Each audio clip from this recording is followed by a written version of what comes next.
did you see that coming? Did you foresee it? I know we wouldn't have seen that margin of victory at all, to be honest with you. If we were within 3, I thought even coming into the last quarter, I'd be quite happy with that. But listen, I think today, once we overcame the first 20 minutes, I think we withstood quite a bit of pressure from Tipperary in the first 20 minutes. And then that last 15 minutes before half time was kind of critical. I think we kind of held ourselves in the game.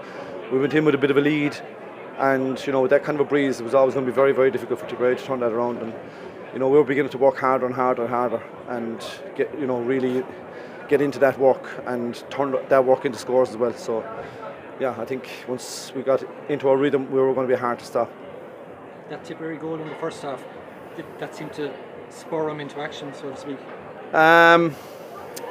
It did actually, yeah. I think you're right. I felt the same way on the sideline actually. I thought that was going to be a key response, whether we would respond quite quickly after that. And our response was really, really good. We got a couple of quick points, which kind of nullified the goal almost. And we just we started to enjoy the work, really, is what I would say at that stage. And you could see it in them that they were beginning to enjoy it. And we were very fresh even at half time. The lads weren't exhausted. They were still quite fresh. And I knew that we were going to get a really good shift out of them in the second half then. You probably weren't at your best for the entire 35 minutes and still brought a 2-point lead into the dressing room. Yeah, no, we weren't. But we were efficient with what we had. The ball that we got into our full forward line, we were winning it. We didn't get maybe as much as we might like, but that's conditional based. And we kind of conceded a soft goal and a point off their puck out, the long puck outs that came down. So yeah, I think it wasn't necessarily. I thought we could have gone in even more up, being honest about it. Start of the second half, when Tip got their second goal, I think there was just a real show of defiance for the next 20 odd minutes. Yeah, no, fellas really rallied into it. Again, there was a massive turnover there. We had a goal, Kiely had a goal chance, I think it was, from Aaron, and it was saved, great save. Brian Hogan and Nicky both brought off brilliant saves today, they were incredible. But that went up the field, back in the net, 6-point turnover, in the space of a couple of seconds. So I was a bit concerned then at that stage, would it turn out to be one of those games that you should have put away, that you didn't, and regretted it, and that it was going to end up going to the wire. But I think we showed great composure after that goal, and we just started working. Nothing changed for us really. We just kept working, kept chipping away, and we eventually found more space and more time in the ball, and took our scores well in the last quarter. Did Nicky's goal seal the deal? Nicky's save. Seal I don't know. Did it seal the deal at all? But it was a good save. It was a good save. Shane Callan was clear through on goal. It's a great save from him. But Tipperary seemed very flat and seemed to knock the heart out of him at that stage. Yeah, well, that's what it does. That's what it does to teams. We've been often at the other side of it where we've had great goal chances, we didn't take them, and they've knocked the stuffing out of us. So, you have to take your chances, and that's the bottom line. And we didn't take all of ours today either. We left 2 or 3 after us again, but I think we were just relentless in our work. Really, that was the most important thing. John, when you get to that pitch and you have that work rate, you're going to be hard to beat. When we get there, yeah. When we get there now, over the last 4 games, we've done it 3 times. So there's more consistency coming there. We've a bit of time now to maybe take a rest this week and come back at it again then for the following 2.5 weeks, which is probably perfect for us now, being honest about it. So I'm looking forward to getting into that.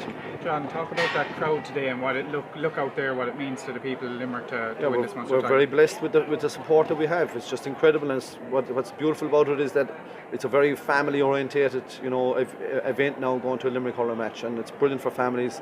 I see it my own, they just love going to the matches, and it kind of motivates them to go home and pick up the hurling and go hurling. And when you have that happening, it's a great thing to have, and we're very fortunate that every kid in County Limerick wants to have a hurling in their hand right now, and that's a beautiful thing for us to see. All 3 major trophies at the one time for the first time in over 80 years. Do you take much stock in that?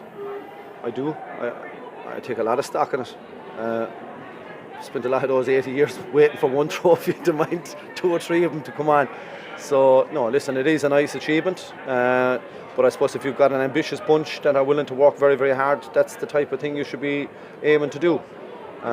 So, for us, we'll enjoy tonight, but we'll park it during the week, and we'll leave the Munster Championship behind us, and we'll engage now in the whole process of preparing for the All-Ireland series and getting ready for that All-Ireland semi-final. Where does that 70 minutes rank, John, of your 3 years? I don't know, because I'll have to wait and see what the report is, really, I'll have to wait and see exactly the detail in it. But listen, Coming off the back of the last game 2 weeks ago, I'm very, very happy with the effort the boys have put in. Really, really happy. But they set the standards, so I'm happy for them that they've achieved. I would say they have, any, but judging by the performance, what they set out to achieve today. Last January, you'd have taken a confirmation that you were back in Croke Park for an All-Ireland semi-final. Yeah, well, everything we've done since last August has been about getting back there, you know, whether it be the way, you know, timing our return to training, you know, where we took our break and our holidays and whatnot. You know, everything has been about trying to get back to Croke Park, to give ourselves one last chance again to go back there, you know. Because the big question was, the minute the All-Ireland was over, you know, the big question of us was, can they get back there? You know, that's the facts of it. Secretly, that is the question everybody was asking themselves. Will they be able to get back there? Well, we're back there now. Despite the lack of hunger, the lack of desire to win, and, you know, everything else and all the other questions and doubts that have been put on these guys, they've answered the questions and they're emphatic. And we're really looking forward to getting back to Croke Park and getting ready for this All-Ireland semi-final. That's it. Thanks a million, John.